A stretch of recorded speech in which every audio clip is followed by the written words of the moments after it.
Okay, so good afternoon students. तो हम देख रहे थे कि अभी नेक्स्ट ये है टॉपिक, तो वो है फीवर। ठीक है, तो ये आपका पहले भी हो चुका है, तो वही हम फिर से रिपीट कर रहे हैं। तो वहाँ पे हमने डिटेल में ही जाना था, राइट। तो वो डिटेल में अब की आपको है, ठीक है। वहाँ पे मैंने ले लिया था कि आपको एक्स्ट्रा नॉलेज मिल सके, इसलिए ये वही हम पढ़ने वाले हैं। तो सिर्फ यहाँ पे ये रहेगा कि हम केस स्टडी जो है वो देखने वाले हैं, ठीक है, one of the fever case की। ठीक है, तो तो यहाँ पे जो क्लासिफिकेशन दिया हुआ है, ठीक है, फीवर या फिर उसको इन्फेक्शन भी हम कहेंगे, right. So infection and fevers can be classified into two broad categories. First is acute infections, right? Or infections or fever, or then second is chronic infection or fever. So अगर acute infections की अगर बात करें, right? So acute fever जो होते हैं, ठीक है, so ये basically short duration fever कहा जाता है, ठीक है इनको। यानी इसमें सिम्टम्स भी जो है, ठीक है, वो भी अक्यूट ही होते हैं, ठीक है। यहाँ पे जनरली जो बॉडी टेम्परेचर होता है, लाइट चली गई, एक मिनट, लाइट चली गई है, टॉर्च ऑन कर। ओके, सो यहाँ पे जो बॉडी टेम्परेचर होता है, ठीक है, तो वो 104 डिग्री फ़ारेनहाइट से भी ज्यादा होता है। हाँ, तो एग्जाम्पल, अरे एक मिनट एक मिनट।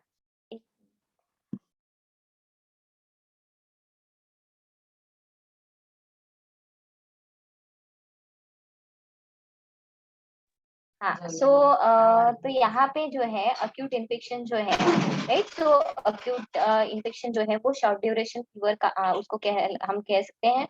उसमें जो साइंस एंड सिम्टम्स होते हैं वो भी अक्यूट होते हैं, ठीक है। और जो बॉडी टेम्परेचर होता है वो जनरली 104 डिग्री फ़ारेनहाइट से भी वहाँ पे बढ़ने लगता है, राइट। और इसके एग्जाम्पल्स जो है अक्यूट इन्फेक्शन और फीवर के, तो वो है चिकन पॉक्स और इन्फ्लुएंजा, राइट, निमोनिया, टाइफाइड, उसके बाद malaria, right. Malaria generally intermittent में भी आता है, क्योंकि यानी जो शॉर्ट ड्यूरेशन और लॉन्ग ड्यूरेशन का जनरली होता है, तो उसको इंटरमिटेंट जो है फीवर कहा जाता है, ठीक है। सो ये अक्यूट में ही हम इसको ले रहे हैं। उसके बाद जो है सेकंड जो है वो क्रोनिक इन्फेक्शन फीवर, ठीक है। तो ये जो होता है क्रोनिक इन्फेक्शन या फीवर, राइट, तो ये लॉन्गर ड्यूरेशन के लिए होता है, ठीक है। जो पेशेंट्स होते हैं उनकी हम बोल सकते हैं कि जो पास्ट हिस्ट्री होती है इसकी, यानी रिपीटेड एपिसोड जनरली उनमें हम देखते हैं, ठीक है। और जनरली ऐसे पेशेंट जो है वो कंटिन्यू जो है वो इल होते हुए हमको दिखाई यानी देते हैं, ठीक है। यानी कंटिन्यू स्पेल होते रहते हैं इन्फेक्शन से, राइट। तो ऐसे इन्फेक्शन जो है वो जनरली लो ग्रेड फीवर में कैरेक्टराइज वहाँ पे किया जाता है इनको, ठीक है। जहाँ पे जो है सेवरल मंथ तक जो है इनके जो एपिसोड जो है वो दिखाई देते हैं, ठीक है। और पर्टिकुलरली जैसे ट्यूबरकुलोसिस हो गया, राइट। तो ट्यूबरकुलोसिस में जनरली ऐसे कुछ मंथ तक जो है वो सेवरल एपिसोड जो है इसमें दिखाई देते हैं, ठीक है। सो इसकी वजह से जो क्रोनिक फीवर होता है, ठीक है, सो ये एक ऐसा फीवर है, ठीक है। एक तो स्लो होता है, ठीक है, उसके बाद ग्रेजुअल होता है, ठीक है, और लो ग्रेड नेचर होता है, नेचर में लो ग्रेड होता है, राइट। सो एग्जांपल्स इसके क्रोनिक फीवर के जनरली एक तो ट्यूबरकुलोसिस, एचआईवी इन्फेक्शन और एड्स, राइट। तो ये अक्यूट एंड क्रोनिक जो है हमने क्लासिफिकेशन देखा। उसके बाद अभी कॉजेस आप देखेंगे, एटियोलॉजी जिसको कहेंगे, राइट। तो एक तो जो फीवर है, ठीक है, सो ये दो फैक्टर्स की वजह से हो सकता है, ठीक है। एक तो इंटरनल फैक्टर्स और एक्सटर्नल फैक्टर्स, राइट। सो अगर इंटरनल फैक्टर्स की अगर बात करें, ठीक है, सो इंटरनल फैक्टर्स जो है उनको एंडोजीनियस फैक्टर्स भी कहा जाता है, ठीक है। सो जो हम बोल सकते हैं कि जैसे जो भी WBC वगैरह है, ठीक है, तो उनकी माने अगर वो काम नहीं कर रहे हैं, यानी उनका जो काउंट है अगर वो कम पड़ गया, राइट, तो उसकी वजह से जो भी इन्फेक्शन हमारे बॉडी में फैल गया है या फिर जो भी पैथोजेंस है, जो फॉरेन सब कंपाउंड्स है, अगर वो हमारे बॉडी में एंटर हो गए, और डब्ल्यूबीसी का काम आपको पता है कि जो अदर जो पैथोजेंस है या फिर फॉरेन मटेरियल्स है, उनको जो उनको स्कैवेंज करने का काम जनरली डब्ल्यूबीसी करता है। ठीक है, सो इस तरह से। सो तो इंटरनल जो फैक्टर्स है जिनको एंडोजीनियस तो वो जनरली हमारे बॉडी के थ्रू ही, यानी कह सकते हैं कि हो सकते हैं, यानी अगर उसमें कुछ बिगाड़ आ गया, उसमें कुछ चेंजेस आ गए, ठीक है, तो जो है इन्फेक्शन उससे हो सकता है। ठीक है, जैसे एग्जाम्पल करके, जैसे एंटीजन एंड एंटीबॉडी रिएक्शन जो है, ठीक है, उसकी वजह से होता है। ठीक है, जो एंटीबॉडीज होती है, आपको पता है, इम्यूनोग्लोबुलिन्स वगैरह। ठीक है, तो वो तो जनरली क्या होता है कि जब यानी जो भी हम बोल सकते हैं कि एंटीजन एंटीबॉडी जो रिएक्शन होती है, ठीक है, सो ये जो केमिकल इंटरेक्शन है, ठीक है, सो यहाँ पे हम देखते हैं कि जो भी डब्ल्यूबीसीज है, ठीक है, तो उसमें से जो बीटा सेल्स है, ठीक है, सो वो वहाँ पे प्रोड्यूस होने लगते हैं। ठीक है, और जो एंटीजन्स है, ठीक है, जब भी इम्यून रिएक्शन होती है, ठीक है, सो वहाँ पे एंटीबॉडीज जो है, इम्यूनोग्लोबुलिन्स जो है, ठीक है, सो वो वहाँ पे तैयार करती है, राइट, यानी हमारी बॉडी को प्रोटेक्ट कर सकती है। पर इन्फेक्शन के वजह से क्या होता है, वो प्रॉपरली वर्क नहीं कर पाती वहाँ पे। ठीक है, सो मैम उसके किसी का माइक चालू है। बाद समीक्षा का माइक चालू है शायद। समीक्षा माइक बंद कर दीजिए। यहाँ पे बारिश भी हो रही है, तो उसकी वजह से भी थोड़ा ये हो सकता है, जोर की बारिश हो रही है वहाँ पे, तो इसकी वजह से भी हो सकता है। उसके बाद में जो है एग्जाम्पल में यहाँ पे जो है, जैसे मैलिग्नेंट कैंसर है, ठीक है, उसके बाद जैसे एग्जाम्पल करके जैसे जो ग्राफ्ट रिजेक्शंस होते हैं, ठीक है, जैसे हम टिश्यूज जो है वो ट्रांसप्लांट करते हैं, ठीक है, तो वहाँ पे जनरली जो हम बोल सकते हैं कि जो इम्यून सिस्टम है, ठीक है, जब भी ट्रांसप्लांट कोई टिश्यूज जो है वो किए जाते हैं, बॉडी हमारी क्या होती है, इम्यून सिस्टम जो है यानी साथ नहीं देती, राइट, हेल्प नहीं करती वहाँ पे, ठीक है, वो रिजेक्ट करना स्टार्ट करती है। अगर अच्छी तरह से वहाँ पे ट्रांसप्लांट वहाँ पे हो चुका है, पर बॉडी हमारे अलग दिशा में ही काम करने लगती है। तो अगर वहाँ पे ट्रांसप्लांटेशन वहाँ पे अगर सपोज हुआ है, ठीक है, तो वहाँ पे क्या होता है, हो सकता है कि जैसे कैंसर के इसमें, ठीक है, तो वहाँ पे जो है अगर सेल ग्रोथ रोकने के लिए सपोज वहाँ पे कुछ टेक्निक्स वहाँ पे यूज की हुई हो, ठीक है, तो ऐसी कंडीशन में जनरली, अरे नहीं, एक मिनट, यार घर घर में क्लासेस लेते हैं तो ऐसे।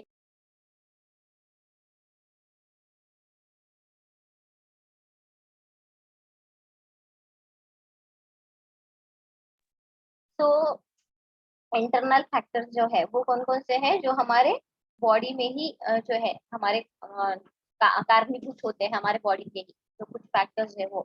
ठीक है, सो एंटीजन एंड एंटीबॉडी रिएक्शंस, उसके बाद मैलिग्नेंट कैंसर है, ठीक है, ग्राफ्ट रिजेक्शंस है, ये जो फैक्टर्स कहलाते हैं वो इंटरनल फैक्टर्स कहलाते हैं। उसके बाद एक्सटर्नल फैक्टर्स जो है जिसको एक्सोजीनियस फैक्टर्स कहा जाता है, तो वो है बैक्टीरिया, फंगस, वायरस, राइट, तो जो हमारी बॉडी में इन्वेड होते, इन्वेजन जिनका होता है, हमारे बॉडी में जो है एंटर होते हैं, और वो जहाँ पे इम्यून सिस्टम काम करना बंद कर देती है। ठीक है, इसकी वजह से ही जो है पैथोजेंस या इन्फेक्शन जब हमारे बॉडी में एंटर होते हैं, वो डिस्ट्रॉय ना होते हुए, ठीक है, हमारे डिफरेंट डिफरेंट ऑर्गन्स को हार्म पहुंचाते हैं। सो तो ये जो कॉज होगा, एक्सटर्नल जो फैक्टर होंगे, ये हम कह सकते हैं कि ये सोर्स होते हैं आउटसाइड, हमारे बॉडी के आउटसाइड, राइट। तो जनरली एक्सटर्नल फैक्टर से जो फीवर होता है, ठीक है, सो ये एक फ्लो चार्ट में जो है मैंने बताया था, ठीक है, जैसे बैक्टीरिया, फंगस और वायरस अगर हो गया, ठीक है, तो उनसे उनकी वजह से फिर इन्फेक्शन होता है। ठीक है, उसके बाद जो जैसे फैगोसाइट्स है, ठीक है, जो बोन मैरो में जनरली प्रेजेंट रहते हैं, तो वो एक्टिवेट हो जाते हैं। ठीक है, उसके बाद में वहां से जो है जो पायरोजन है वो रिलीज होने लगता है, राइट। उसके बाद यानी जो पायरोजन जो है वो रिलीज होने की वजह से क्या होता है, हम यानी पायरोजन एक्चुअली एक हार्मोन होता है, राइट, जिससे फीवर यानी हमको होता है ना फीवर, ठीक है, तो वो होने के लिए ये पायरोजन ही कारणीभूत होता है, ठीक है, ये रीजन वही होता है फीवर का, पायरोजन रिलीज होता है उसकी वजह से ही फीवर होता है, राइट। उसके बाद जो है नेक्स्ट स्टेप होती है जो प्रोस्टाग्लैंडिन्स होती है, ठीक है, जो एक हार्मोन लाइक सब्सटेंस होता है, ठीक है, वो वहां पे सिंथेसाइज होने लगता है, ठीक है। उसके बाद जो हाइपोथैलेमस है, तो हम थर्मोरेगुलेटरी सेंटर कहते हैं, ठीक है, तो वो वहां पे एक्टिवेट हो जाता है और उसके साथ में टेम्परेचर जो है वो इंक्रीज होने लगता है। इस तरह से जो एक प्रोसेस होती है फीवर जो है वो डेवलप होने की, जो एक्सोजीनियस फैक्टर्स है, ठीक है, उसकी वजह से ये प्रोसेस पूरी होती है, राइट। सो उसके बाद में हम देखते हैं कि पहला जो है वो टाइफॉइड है, ठीक है, तो यहाँ पे आपको उतना यानी वहाँ पे था टाइफॉइड वगैरह था, पर यहाँ पे सिलेबस में जो है उतना है नहीं। यहाँ पे मैंने देखा एक मिनट, यहाँ पे सिर्फ फीवर लिखा है और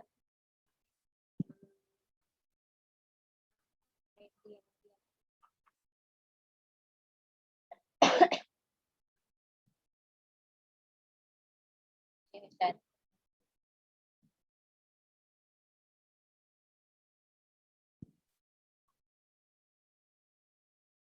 मैं सिलेबस में देख रही हूँ, एक मिनट।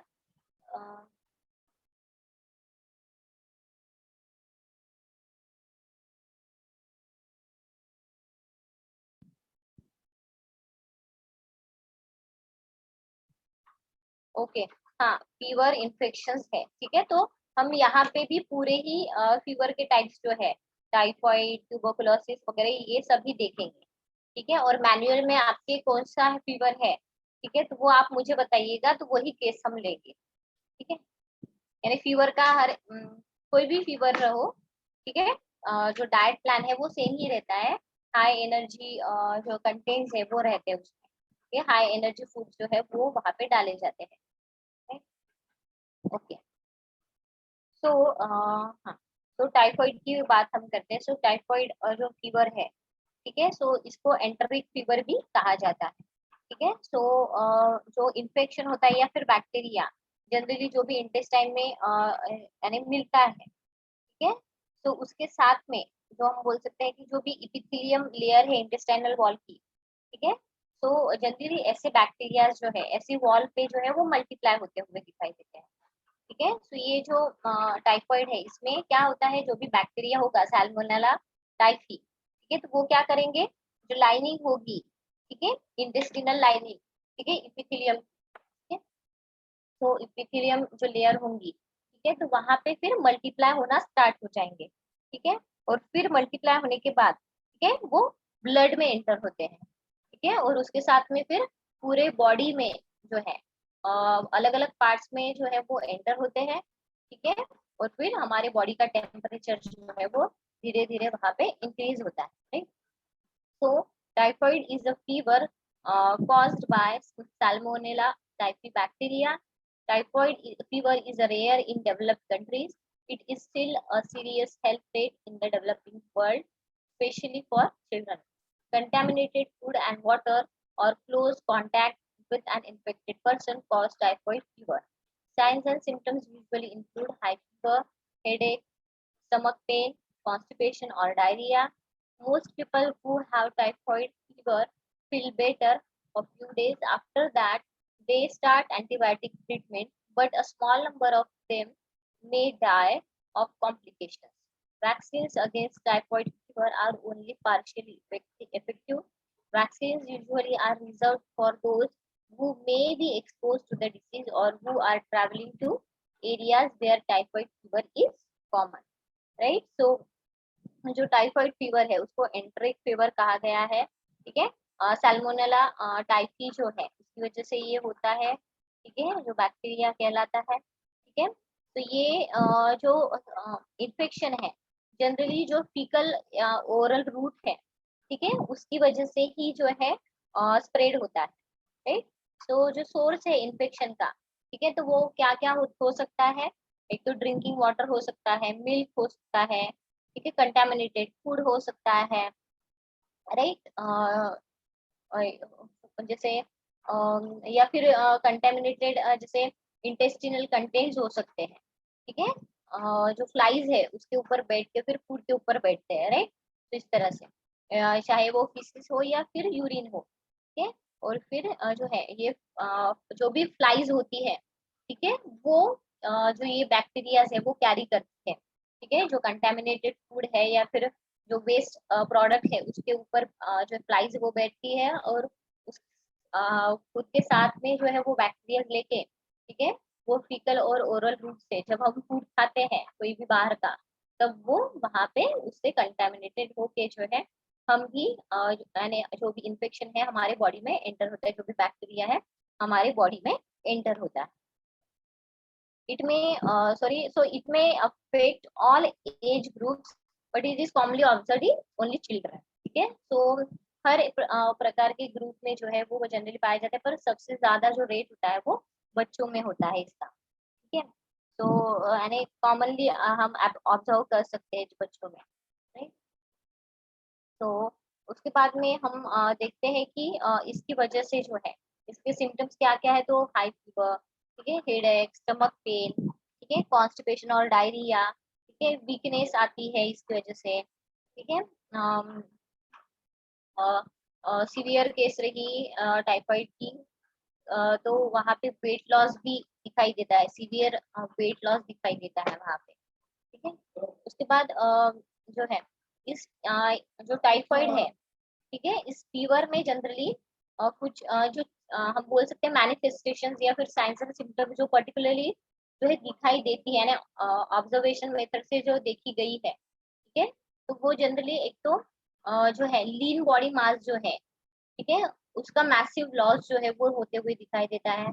जो मसल जो होते हैं, ठीक है, या फिर जो टिश्यूज है उसका ब्रेकडाउन दिखाई देता है, उसका रेट हाई होता है, ठीक है। यानी जो है एक दिन में अबाउट 250 to 500 ग्राम तक जो है मसल टिश्यूज जो है, ठीक है, तो वो जो है वो लॉस होते हुए दिखाई देते हैं। यानी आप समझ सकते हो कि कितना, ठीक है, 200 यानी 250 to 500 ग्राम तक, यानी मसल लॉस एक दिन में होता है, ठीक। तो यानी तो इसकी वजह से अगर मसल लॉस इतने अमाउंट में हो रहा है, तो ऑब्वियस है नाइट्रोजन लॉस जो है वो एक्सेसिव अमाउंट में होगा, नहीं। उसके बाद में जो है जो भी बॉडी की स्टोरेज है ग्लाइकोजन की, ठीक है, वो क्विकली डिप्लीट होते हुए दिखाई देती है, ठीक है। तो क्योंकि एनर्जी रिक्वायरमेंट यहाँ पे हाई हो जाती है ना, तो इसकी वजह से जो स्टोरेज है एनर्जी का जो ग्लाइकोजन है, ठीक है, वो वहां पे डिप्लीट होना स्टार्ट हो जाता है, ठीक है। उसके साथ जो जीआईटी सॉरी गैस्ट्रोइंटेस्टिनल ट्रैक्ट है, ठीक है, जीआईटी ट्रैक्ट है, तो वो इन्फ्लेम्ड होते हुए हमको दिखाई देता है, ठीक है, इरिटेबिलिटी जो है वो बढ़ जाती है, ठीक है। उसमें जो हम बोल सकते हैं कि जो इंटेस्टाइन है, ठीक है, उसमें स्मॉल पैचेस जो है वो दिखाई देते हैं, ठीक है। जो बैक्टीरिया जब अटैक करता है जो भी इपिथेलियम लेयरिंग है इंटेस्टिनल वॉल की, राइट। तो वहां पे क्या होता है जनरली जो बैक्टीरिया होता है वो पेनिट्रेट हो जाता है और वो मल्टीप्लाई होते जाता है, ठीक है। जो भी लिम्फ नोड्स है वहां पे फिर वो ट्रांसफर होता है, और फिर इवेंचुअली जो है वो ब्लड स्ट्रीम में उतर आता है, ठीक है। और फिर सेकेंडरी जो इन्फेक्शन है, ठीक है, वो इंटेस्टाइन में जनरली होते हुए हमको दिखाई देता है, ठीक है। तो इसकी वजह से फिर एक्सेसिव डायरिया जो है वो कंडीशन दिखाई देती है। उसके बाद वोमिटिंग की कंडीशन दिखाई देती है, पर्सपिरेशन की जो है कंडीशन दिखाई देती है। पर्सपिरेशन में फिर फ्लूइड और इलेक्ट्रोलाइट लॉसेस बहुत होने के कारण जो है फ्लूइड एंड इलेक्ट्रोलाइट की रिक्वायरमेंट भी बढ़ानी पड़ती है वहां पे, ठीक है। उसके बाद में जीआईटी ट्रैक्ट जो है वो उसकी इन्फ्लेमेशन हो जाती है, तो यानी हमने देखा इन्फ्लेमेशन हो जाती है, पर उसकी वजह से भी आगे जाके जो यानी इंटेस्टाइनल वॉल पे अल्सरेशन जो है अल्सर्स जो है, ठीक है, वो निकल आते हैं, और फिर वो अल्सर जो है वो बड़े होते हो गए, ठीक है, और इन्फ्लेमेशन और ज्यादा हो गया तो वहाँ पे ब्लीडिंग भी हो सकती है, हीमोरेज के सॉरी ब्लीडिंग की भी तकलीफ वहाँ पे हो सकती है। ठीक है, उसके बाद ये तो हो गए ऑब्जर्वेशन मेथड से हमको क्या क्या चेंजेस दिखाई देते हैं, राइट। अगर क्लिनिकल सिम्टम्स की अगर बात करें, ठीक है, तो एक तो ग्रेडेड फीवर हमको दिखाई देता है। ठीक है, उसके बाद में एब्डोमिनल पेन होता है, क्रैम्प्स होते हैं, डायरिया होता है। उसके बाद एनोरेक्सिया एंड वोमिटिंग कंडीशन वहाँ पे हम देख सकते हैं। ठीक है, उसके बाद इंटरनल हिमोरेज होता है, ब्लीडिंग जिसको हम बोल रहे थे। उसके बाद मेलिना, ठीक है, यानी मेलिना यानी जैसे इन्फ्लेमेशन के वजह से जो है ब्लीडिंग होती है जीआईटी ट्रैक्ट में, राइट। तो वहां पे जनरली जो स्टूल्स होते हैं, ये ब्लीडिंग की वजह से जो है ब्लैक कलर के स्टूल्स जो है वो निकलते हैं, राइट। तो वो ब्लीडिंग की वजह से ही होता है ब्लैक कलर के स्टूल्स। ठीक है, तो उसको ब्लैक टैरी स्टूल्स कहा जाता है, तो उसको मैलिना कहते हैं। ठीक है, तो ये भी सिम्टम जो है वो दिखाई देते हैं। स्टूल्स जो है वो ब्लैक कलर की स्टूल जो है मैलिना जो है वो एक्सक्रीट होता है। उसके बाद तो अगर मैनेजमेंट की अगर बात करें, ठीक है, तो यहाँ पे साइंस एंड सिम्टम्स जो है, ठीक है, तो वो यहाँ पे लिखे हुए हैं। तो signs and symptoms are likely to develop gradually, often appearing 1 to 3 weeks after exposure to the disease. Early illness signs and symptoms, या early illness और later illness, राइट। तो अर्ली इलनेस में कौन कौन साइंस एंड सिम्टम्स हमको दिखाई देते हैं, तो वो यहाँ पे लिखा हुआ है। So fever that starts low and increases daily, possibly reaching as high as 104.9 degrees Fahrenheit and about 14.5 degrees Celsius. And then headache, weakness and fatigue, muscle ache, sweating, dry cough, loss of appetite and weight loss, stomach pain, diarrhoea और constipation, rash, skin पे rash आ जाती है infection की वजह से, extremely swollen stomach, right, वो inflammation या फिर अल्सरेशन की वजह से होता है। उसके बाद लैटर इलनेस, तो लैटर इलनेस जो है विदाउट ट्रीटमेंट अगर वहाँ पे हम देखें, ठीक है, तो वो डेलीरियस हो जाती है। ठीक है, तो वहाँ पे हम देखते हैं कि जो है जो कंडीशन होती है वो मोशनलेस वहाँ पे हो जाती है। जो पर्सन होता है वो इतना एग्जॉस्ट हो जाता है कि जो यानी उसकी आईज होती है, ठीक है, वो आधी बंद ही जैसे रहती है। ठीक है, यानी हम कह सकते हैं कि वो एक लाइफ थ्रेटनिंग कॉम्प्लिकेशन हो जाती है। ठीक है, तो यानी इसकी वजह से कुछ पर्सन जो है इंडिविजुअल्स हैं उनकी डेथ भी हो जाती है। तो अगर मैनेजमेंट की अगर बात करें टाइफाइड पेशेंट की, तो वहां पे एक तो फर्स्ट जो है वो बेड रेस्ट होगा, राइट, टोटल बेड रेस्ट। उसके बाद एंटीबायोटिक थेरेपी, ठीक है, जो इन्फेक्शन जो हो चुका है, ठीक है, उसको प्रिवेंट करने के लिए जनरली एंटीबायोटिक्स दी जाती है। ठीक है, और उसके बाद थर्ड जो मेन है, ठीक है, मॉडिफिकेशन ऑफ डाइट। तो ये तीन जो है स्टेप्स हैं के थ्रू जो है वो टाइफाइड के पेशेंट की मैनेजमेंट जनरली किए जाता है। ठीक है, तो बेड रेस्ट और एंटीबायोटिक थेरेपी तो ये तो हमारा ये नहीं है, ठीक है, पर हम डाइटरी मैनेजमेंट यहाँ पे हम देखेंगे। ठीक है, सो डाइटरी मैनेजमेंट में, ठीक है, तो अगर फीवर की बात करें, ठीक है, तो जो गोल्डन रूल माना जाता है फीवर के पेशेंट के लिए, तो वो होता है फीड द फीवर। ठीक है, फीड द फीवर, ये जनरली एक गोल्डन रूल होता है। ठीक है, तो जैसे अगर हम टाइफाइड जो है एंटरिक फीवर जो है अगर उसको कंसीडर करते हैं, ठीक है, तो वहां पे हमको दिखते हैं एनोरेक्सिया कंडीशन दिखती है, वोमिटिंग की कंडीशन दिखते हैं, और हाई ग्रेड फीवर की कंडीशन दिखते हैं। ठीक है, हाई ग्रेड टेम्परेचर की कंडीशन दिखते हैं, राइट। तो यहाँ पे जो डाइट है, ठीक है, has to be modified, right. तो अगर हम कहते हैं कि हम जैसे as per the patient tolerance, ठीक है, the diet has to be modified, right. तो जो पेशेंट है नीड है, ठीक है, तो हमेशा उसको इनकरेज करना चाहिए, क्योंकि पेशेंट की हालत ऐसी नहीं होती कि वो जो है टॉलरेट कर सके। ठीक है, पर वहां पे उसको हमेशा इनकरेज करना चाहिए। ठीक है, तो फीडिंग जो है, ठीक है, अगर हम उसको स्मॉल अमाउंट में फ्रीक्वेंट मील्स दें, ठीक है, उसको जो खाना है उसी इसमें मॉडिफाई करके अगर हम उसको दें, तो हो सकता है कि वो अच्छे से कंज्यूम कर पाए। ठीक है। सो जो फीडिंग होती है, ठीक है, अगर उसको हम बांटते हुए मीन्स जो मील टाइमिंग्स है, अगर उसको बढ़ा दे, और जो मील्स है, ठीक है, तो उसकी हम बोलते फ्रीक्वेंसी जो है, ठीक है, पोर्शन साइज जो है, अगर उसको कम करते हुए और उसके टाइम्स जो है, वो मील टाइमिंग जो है वो थोड़ा और डिवाइड कर दे, तो हो सकता है कि ऐसा पेशेंट जो है अच्छी तरह खाना खा सकता है। राइट? क्योंकि अगर एक टाइम पे आप सब दाल चावल रोटी सब कुछ आप दे दोगे तो वो नहीं खा पाता। राइट? तो क्योंकि वो उस कंडीशन में ही नहीं रहता, वो अच्छे से वो ले पाए। राइट? उसके बाद जो है, जो फूड का टेक्सचर है, ठीक है, तो वो भी यहाँ पे डिपेंड होगा कि कितना पेशेंट सीवियर है, इन्फेक्शन कितना फैला हुआ है, उस वजह से क्या क्या हमारे बॉडी में चेंजेस आए हुए हैं। जैसे ये हमने कहा टाइफाइड का अगर सीवियर केस होता है, ठीक है, तो वहां पे हम देखते हैं कि जो है अल्सरेशन जो है वो हमको दिखाई देता है जीआईटी ट्रैक्ट, राइट? और उसकी वजह से वहां पे इन्फ्लेमेशन वहां पे होने लगता है। तो अगर सपोज वहां पे अगर हम जैसे हाई फाइबर फूड दें, ठीक है, पहले ही अल्सरेशन है वहां पे, और अगर आप हाई फाइबर फूड दोगे तो वो फाइबर जो है वहां पे जाके और भी इन्फ्लेमेशन क्रिएट करेंगे, ठीक है, और जो ब्लीडिंग बंद हो चुकी है अगर वो होती भी है वो फिर से स्टार्ट हो जाएगी। तो वो कंडीशन जो है और भी हम बोल सकते हैं कि क्रिटिकल हो जाएगी। ठीक है, तो यही है कि डाइट जो है रेट क्या है इन्फेक्शन का, किस तरह की कंडीशन है पेशेंट की, क्या क्या बॉडी में चेंजेस आए हैं, उसको ध्यान में रखते हुए ही डाइट जो है वो मॉडिफाई किया जाता है। ठीक? तो यानी पेशेंट जितना टॉलरेट कर सकता है उसके हिसाब से ही हम मॉडिफाई कर सकते हैं। राइट? तो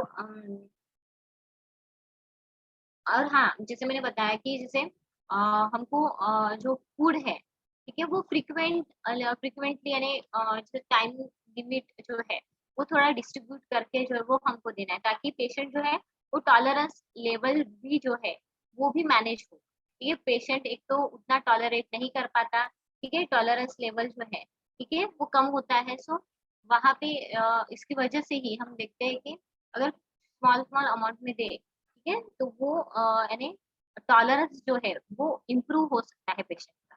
राइट? तो तो ऐसे फीवर के पेशेंट के लिए जनरली जो अगर डाइट की अगर बात करें तो उसमें जो फूड दे रहे हैं उनका टेक्सचर अगर हम उसकी बात करते हैं तो वहाँ पे एक तो लो फाइबर फूड्स हमको ऐड करने चाहिए, और सॉफ्ट फूड्स जो फीवर के पेशेंट के लिए बहुत बेनिफिशियल हो, ऐसे फूड हमको वहाँ पे ऐड करने चाहिए। ठीक है, बेनिफिशियल मीन्स जैसे अगर इन्फेक्शन है, ठीक है, तो जैसे vitamin A, vitamin C, vitamin E, ऐसे जो न्यूट्रिएंट्स है, ठीक है, तो उनका रोल आपको पता होना चाहिए कि क्या होता है। एज एन एंटीऑक्सीडेंट प्रॉपर्टी उनमें होती है, जो जो भी पैथोजेंस है, जो फॉरेन मटेरियल्स है, उनको स्कैवेंज करने का काम जनरली ये न्यूट्रिएंट्स करते हैं। ठीक है, तो ऐसे जो बेनिफिशियल फूड्स हैं जो उस कंडीशन में कारीगर हो सकते हैं, राइट? तो ऐसे फूड जो है वो वहाँ पे इंक्लूड करने चाहिए। राइट? तो अगर डाइटरी प्रिंसिपल्स की अगर बात करें यहाँ पे, ठीक है, तो हम जब डाइट प्रिस्क्राइब करते हैं, ठीक है, तो क्या क्या प्रिंसिपल्स हमको हमेशा फॉलो करने चाहिए। ठीक है, तो जो एंटेरिक डाइट है वहाँ पे कौन कौन से प्रिंसिपल्स इंक्लूड होते हैं, तो वो है एक तो हाई कैलोरी, ठीक है, हाई कैलोरी फूड जो है वो प्रोवाइड करना होता है। ठीक है, क्योंकि एक तो हाई टेम्परेचर, राइट, उसके बाद डायरिया या कॉन्स्टिपेशन की जैसी कंडीशन, वोमिटिंग वहाँ पे हमको दिखाई देता है। तो ये सारी जो है कंडीशन उसके उसको ध्यान में रखते हुए हमको पता है कि लॉसेस बहुत ज्यादा हो रहे हैं, राइट, तो वो लॉसेस फिर से रिस्टोर करने के लिए, ठीक है, तो हमको जो है रिक्वायरमेंट जो है एनर्जी की वो वहाँ पे बढ़ानी होगी। राइट? उसके बाद हाई प्रोटीन, ये मसल लॉस होता है वहाँ पे, ठीक है, सो इसकी वजह से वेट लॉस होता है, मसल लॉस होता है, लीन बॉडी मास जो है वो लूज होता है, तो उसके लिए प्रोटीन की रिक्वायरमेंट बहुत ज्यादा होती है। और जो बॉडी जो है निगेटिव नाइट्रोजन बैलेंस में चली गई है, ये उसको भी मेंटेन करने के लिए हाई प्रोटीन डाइट जो है वो वहाँ पे होना चाहिए। राइट? क्योंकि एनर्जी सोर्स के लिए फिर बॉडी जो है फैट के ऊपर डिपेंड रहती है। राइट? फैट भी खत्म हो गया तो फिर बाकी अदर सोर्सेस वो देखती है। राइट? जो भी अमाइनो एसिड वगैरह प्रेजेंट अगर होंगे हमारी बॉडी में तो वहां से एनर्जी जो है ढूंढने की कोशिश करते हैं, राइट। उसके बाद हाई कार्बोहाइड्रेट, ठीक है। तो ऑब्वियस है कार्बोहाइड्रेट्स जो है it is one of the major source of energy, right. तो एनर्जी हमको यहाँ पे हाई रिक्वायरमेंट है कैलोरीज की, ठीक है। तो वो कार्बोहाइड्रेट से सबसे ज्यादा मिलेगी। उसके बाद फैट जो है वो मॉडरेट अमाउंट। उसके बाद हाई फ्लूइड डाइट, क्योंकि फ्लूइड एंड इलेक्ट्रोलाइट का लॉस बहुत होता है, तो इस वजह से फ्लूइड जो है वो हाई अमाउंट में देना चाहिए, ठीक है। जो भी पर्सपिरेशन कंडीशन है, राइट, तो उसको प्रिवेंट करने के लिए जो है फ्लूइड की रिक्वायरमेंट यहाँ पे हाई होती है। उसके बाद लो फाइबर एंड सॉफ्ट डाइट, ठीक है। जो इन्फ्लेमेशन अगर हो चुका है, ठीक है, ब्लीडिंग की वगैरह अगर तकलीफ है, तो वहाँ पे जो है लो फाइबर डाइट ही जनरली प्रिस्क्राइब किया जाता है। और उसके साथ में सॉफ्ट डाइट, ठीक है, जो इजीली, एक तो पेशेंट जो है बेड रेस्ट पे होता है, right? वो इसके लिए जो है यानी हम उसको कहते हैं कि अच्छे से पचा पाए, अच्छे से डाइजेस्ट कर पाए उसी बेड रेस्ट की कंडीशन में भी, तो इसलिए उसको सॉफ्ट फूड, जो फूड होता है, ठीक है, अमाइलेज रिच फूड कहते हैं हम, ठीक है। तो ऐसा फूड जो है वहाँ पे हम उनको देना चाहिए, ठीक है। तो इस तरह से डाइटरी प्रिंसिपल जो है हमको यहाँ पे फॉलो करना है। यहाँ पे मैंने लिखा नहीं है, ठीक है, इतना ही लिख के हो गया था मेरा, तो इसलिए मैं अपने इससे बता रही हूँ। उसके बाद एनर्जी, ठीक है। तो एनर्जी की अगर बात करें, सो फीवर जो है, ठीक है, तो जनरली बीएमआर रेट जो है इसमें इंक्रीज हो जाता है, ठीक है। तो जैसे 1 डिग्री फ़ारेनहाइट है, तो 7% तक बीएमआर रेट जो है, बेसल मेटाबॉलिक रेट जो है वो वहाँ पे बढ़ जाता है, ठीक है। सो कैलोरी रिक्वायरमेंट वहाँ पे इंक्रीज होने लगती है, ठीक है। तो जो कैलोरी नीड जैसे जैसे बढ़ती रहती है, ठीक है, तो वो किसके ऊपर डिपेंड होता है, तो ऑब्वियस है जो इन्फेक्शन है उसकी सिवियरिटी के हिसाब से, ठीक है।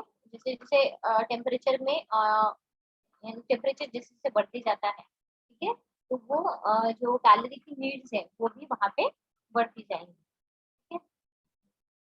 तो अगर हम देखते हैं कि यहाँ पे जो टॉलरेंस लेवल है वो जनरली डिक्रीज हो चुका होता है, ठीक है, ड्यू टू एंटरिक इन्फेक्शन। तो यहाँ पे, ठीक है, कैलोरी की रिक्वायरमेंट जो है 10 to 20% तक जो है, ठीक है, उससे भी यानी ज्यादा हो जाती है यहाँ पे, ठीक है। जनरली नॉर्मल रिक्वायरमेंट जो है टाइफाइड पेशेंट के लिए वो 10 to 20% है, ठीक है। पर सीवियरिटी को ध्यान में रखते हुए वो नीड इंक्रीज भी हो सकती है, राइट।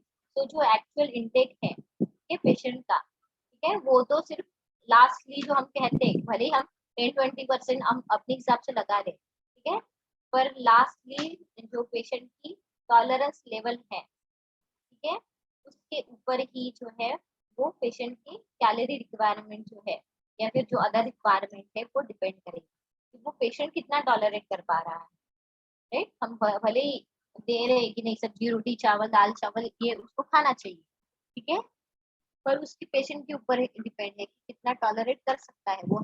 हम उसको जबरदस्ती से तो नहीं खिला सकते हैं, वो टॉलरेंस लेवल के ऊपर डिपेंड होता है। उसके बाद प्रोटीन, तो जो प्रोटीन की रिक्वायरमेंट है वो टाइफाइड में इंक्रीज हो जाती है, ठीक है, क्योंकि यहाँ पे टिश्यू लॉस बहुत होते हुए दिखाई देते हैं हमको, ठीक है। तो यहाँ पे प्रोटीन का इंटेक जो है, ठीक है, वो वहाँ पे इंक्रीज होने लगता है, यानी अगर सपोज 1 ग्राम पर केजी पर डे के हिसाब से अगर हम दे रहे हैं, ये 1 ग्राम पर केजी बॉडी वेट के हिसाब से अगर हम वो एक दिन का प्रोटीन रिक्वायरमेंट हम दे रहे हैं, तो 1.5 से लेके 2 ग्राम तक जो है वो प्रोटीन रिक्वायरमेंट पर डे की पर केजी बॉडी वेट के हिसाब से बढ़ सकती है, यानी 1 से लेके 1.5 to 2 ग्राम तक बढ़ सकती है protein requirement due to tissue loss, ठीक है, मैसिव लॉस वहाँ पे हो रहा है इस वजह से, ठीक है। तो इसके लिए हाई प्रोटीन डाइट जो है, ठीक है, वो सजेस्ट किया जाता है, ठीक है, ताकि जैसे वहाँ पे जनरली हाई कार्बोहाइड्रेट इंटेक जो है, ठीक है, तो वो यहाँ पे हम दे रहे हैं सपोज फूड के थ्रू, ठीक है, और प्रोटीन भी दे रहे हैं, तो यहाँ पे क्या होगा, फिर बॉडी जो निगेटिव एनर्जी बैलेंस में जा रही तो वो नहीं जाएगी, राइट। यहाँ पे बॉडी क्या करेगी, जो उसको एनर्जी का सोर्स है वो फिर कार्बोहाइड्रेट से ही लेगी, और नॉर्मली हम देखते हैं कि एनर्जी का सोर्स हमारी बॉडी का कार्बोहाइड्रेट ही होता है, ये प्रोटीन के ऊपर कब डिपेंड होता है, जब कार्बोहाइड्रेट के स्टोरेज जो है वो कम हो जाता है हमारे बॉडी में, उसके बाद ही जो हमारी बॉडी है वो प्रोटीन के ऊपर जो है वो डिपेंड रहती है। और प्रोटीन के भी सोर्सेस अगर खत्म हो गए, ठीक है, तो फिर फैट के ऊपर डिपेंड रहता है। तो इस तरह से वो बॉडी जो है एनर्जी के लिए कार्बोहाइड्रेट के अलावा दूसरे इसके ऊपर भी जो है डिपेंड करती है। तो वो ना होने के लिए कुठला क्या असतो है, तुम्हाला तेच मोबाईल घेतला असता कांद्याची झाली अरे प्रीति, प्रीति माइक बंद कर दीजिए। ओके, सो हाई प्रोटीन डाइट यहाँ पे जनरली प्रिस्क्राइब किया जाता है, ठीक है। हाई प्रोटीन डाइट, हाई और उसके साथ में हाई कार्बोहाइड्रेट जो डाइट है वो, ठीक है, ताकि प्रोटीन का यूटिलाइजेशन इफिशिएंटली हो, ठीक है, और जो टिश्यू बिल्डिंग हो, ये उसके लिए ही प्रोटीन का यूज हो, ना कि एनर्जी के लिए। एनर्जी तो कार्बोहाइड्रेट से मिल जाएगी, पर प्रोटीन का तो यूज होना चाहिए ना वहाँ पे। प्रोटीन का यूज क्या होता है, बिल्डिंग ब्लॉक्स बनाने के लिए, मसल टिश्यूज जो है, ठीक है, तो वो बना प्रोड्यूस करने के लिए, ठीक है। तो उसके लिए ही उसकी जरूरत जो है वो होती है, ना कि एनर्जी प्रोडक्शन के लिए। तो इस तरह से जो प्रोटीन का यूटिलाइजेशन है वो इफिशिएंटली होगा, ठीक है। उसके बाद में जो, और यहाँ पे प्रोटीन में भी जो है हाई बायोलॉजिकल वैल्यू प्रोटीन जो है वो अच्छा काम करते हैं यहाँ पे, ठीक है। जो दालें हैं, ठीक है, वो सेकेंडरी सोर्सेस हो गए, पर जो पहले जो मेन सोर्सेस है और जो बायोलॉजिकली हाई प्रोटीन जिसको हम बोलते हैं, तो वो है एनिमल सोर्सेस, राइट। तो मिल्क हो गया, एग्स हो गए, ठीक है, मीट हो गया, फिश हो गया, ठीक है, तो ये सारे हाई बायोलॉजिकल वैल्यू फूड्स होते हैं। पनीर हो गया, मिल्क एंड मिल्क प्रोडक्ट्स है। तो तो अगर ये हम डाइट में अगर लेते हैं तो जो रेट होता है मसल बिल्डिंग का वो जो नॉर्मल दाल चावल से हम जो प्रोटीन लेते हैं उससे ज्यादा होता है, right? और अच्छा क्वालिटी का प्रोटीन मिलने की वजह से ही जो है हम बोल सकते हैं कि जल्दी से जो है, जो इन्फेक्शन है। टीव्ही प्लीज ना हाँ बोलिए। ठीक है, और तो इसको कंप्लीट कर लेते प्रोटीन को। सो तो यहाँ पे जनरली जो भी फूड जो है, ठीक है, सो गुड क्वालिटी में प्रोटीन जो है सप्लाई सप्लाई कर दे, जैसे हाई बायोलॉजिकल वैल्यू प्रोटीन की अगर हम बात कर लेते हैं, ठीक है, वो लिबरल अमाउंट में वहाँ पे हमको ऐड करनी चाहिए, ठीक है। तो अगर उसके बजाय आप वहाँ पे प्रोटीन के सप्लीमेंट्स भी आप वहाँ पे रिकमेंड कर सकते हो, ठीक। और जो है यहाँ पे आपको हम जैसे आप देखते हो कि जो न्यूट्रिएंट डेंसिटी जो है, ठीक है, तो वो एक्चुअली कैसे मेंटेन होगी, तो जब भी आप डाइट में जो बल्क प्रोवाइड करोगे, ठीक है, तो वो जो है एक न्यूट्रिएंट डेंसिटी जो है वो मेंटेन रहेगी, ठीक है। सो तो जनरली यहाँ पे उतना यानी नॉर्मल कंडीशन में हम बल्क प्रोवाइड करते हैं, पर यहाँ पे वो नहीं किया जाता, इसलिए तो हम कह रहे हैं ना लो फाइबर डाइट, राइट। तो इस तरह से तो ये जो है, तो एनर्जी और प्रोटीन हमने देखा। उसके बाद कार्बोहाइड्रेट की अगर बात करें तो कार्बोहाइड्रेट जो है उसका इंटेक जो है वो लिबरल अमाउंट में होना चाहिए, राइट। तो यहाँ पे एक तो किस किस के लिए जो है कार्बोहाइड्रेट की जरूरत होती है, तो जो ग्लाइकोजन स्टोर है जो डिप्लीट हो चुका है, ठीक है, उसको फिर से रिप्लेनिश करने के लिए, राइट। उसके बाद जो प्रोटीन स्पेयरिंग एक्शन है, ठीक है, तो वो वहाँ पे जो है स्टार्ट करने के लिए जनरली, जो मैंने पहले भी बोला था कि एनर्जी सोर्स के लिए जनरली बॉडी जो है फिर प्रोटीन के ऊपर डिपेंड रहती है, पर यहाँ पे जो प्रोटीन का काम है, ठीक है, वही वो करे, ठीक है। तो इसकी वजह से हाई अमाउंट में प्रोटीन वहाँ पे दिया जाता है, ताकि एनर्जी सोर्स जो है वो कार्बोहाइड्रेट ही वहाँ पे रहे, ठीक? तो इस तरह से है यहाँ पे कार्बोहाइड्रेट देखा। उसके बाद अगर डाइटरी फाइबर्स की बात करें, ठीक है, सो डाइटरी फाइबर्स जो होते हैं, ठीक है, तो वो इन्फ्लेमेशन वहाँ पे क्रिएट कर सकते हैं ग्लूकोजल लाइनिंग पे, ठीक है। तो इसकी वजह से ऐसे जो डाइटरी फाइबर्स होते हैं, ठीक है, अगर वहाँ पे इन्फ्लेमेशन हो रही है तो उसकी वजह से ब्लीडिंग भी हो सकती है, ठीक है। तो ऐसे जो फूड्स होते हैं जो हाई होते हैं फाइबर, ग्रीन लीफी वेजिटेबल्स हो, होल पल्सेस हो, सीरियल्स हो, ठीक है, उसकी फ्रूट्स की जो है स्किन्स हो, ठीक है, उसके बाद जो वेजिटेबल्स है वो भी वहाँ पे अवॉइड किए जाते हैं। ठीक है, यहाँ पे आप सोलुबल फाइबर्स आप दे सकते हो, जैसे पेक्टिन्स वगैरह है, ठीक है, पेक्टिन्स है, गम्स है, तो वो आप दे सकते हो, पर जो सेलुलोजिक फाइबर है, ठीक है, वो आप नहीं दे सकते यहाँ पे, right? क्योंकि वो सिर्फ बल्क देने का काम करते हैं, वो न्यूट्रिएंट वो प्रोवाइड नहीं करते। ठीक है, और यहाँ पे एक तो अल्सरेशन की कंडीशन होने की वजह से, उसकी वजह से ब्लीडिंग होने की वजह से ये जो फाइबर्स होते हैं और की कंडीशन जो है वो क्रिटिकल कर सकते हैं। इसके लिए हम वहाँ पे जो है वो फाइबर ऐड नहीं करके जा रहे हैं। तो और ये खाना जो है एक तो ब्लैंड भी हो सकता है और सॉफ्ट भी हो सकता है, या फिर विद स्पाइसेस भी हो सकता है। स्पाइसेस यानी जो बहुत कम अमाउंट में सॉल्ट, ठीक है, थोड़ा अमाउंट में जो है ग्रीन चिली वगैरह, ग्रीन चिली तो नहीं देते हैं, पर रेड चिली वगैरह थोड़ा डाल सकते हैं कुछ अमाउंट में, या फिर ब्लैक पेपर वगैरह भी डाल सकते हैं। ठीक है, तो ऐसा इस तरह का खाना वो होता है। ठीक है, तो यानी अगर अल्सरेशन रहा तो क्योंकि स्पाइसेस वगैरह हम नहीं दे सकते, राइट। ब्लैंड डाइट ही वहाँ पे जो है जनरली फॉलो किया जाता है, ब्लैंड विद सॉफ्ट। फ्रूट्स वगैरह आप दे सकते हो वहाँ पे, पल्प वगैरह, ठीक है, जूसेस वगैरह आप दे सकते हो, पर स्पाइसी फूड वगैरह है, ये ज्यादा ऑयली फूड वगैरह वो भी आप नहीं दे सकते। ठीक है, और टेक्सचर जो है वो फूड का सॉफ्ट होना चाहिए। ठीक है, उसके बाद में जो फैट है, मिनरल्स एंड विटामिन है और फ्लूइड्स है, वो हम कल की क्लास में देखेंगे। अभी यहाँ पे मैं स्टॉप कर रही हूँ क्योंकि नेक्स्ट क्लास जो है कंटिन्यू है 4 बजे की, तो इसलिए मोबाइल को थोड़ा रेस्ट। ठीक है, so thank you all present रहने के लिए, बाकी का हम कल देखेंगे। Thank you all. Thank you ma'am. Ma'am thank you ma'am. Thank you ma'am. Thank you all.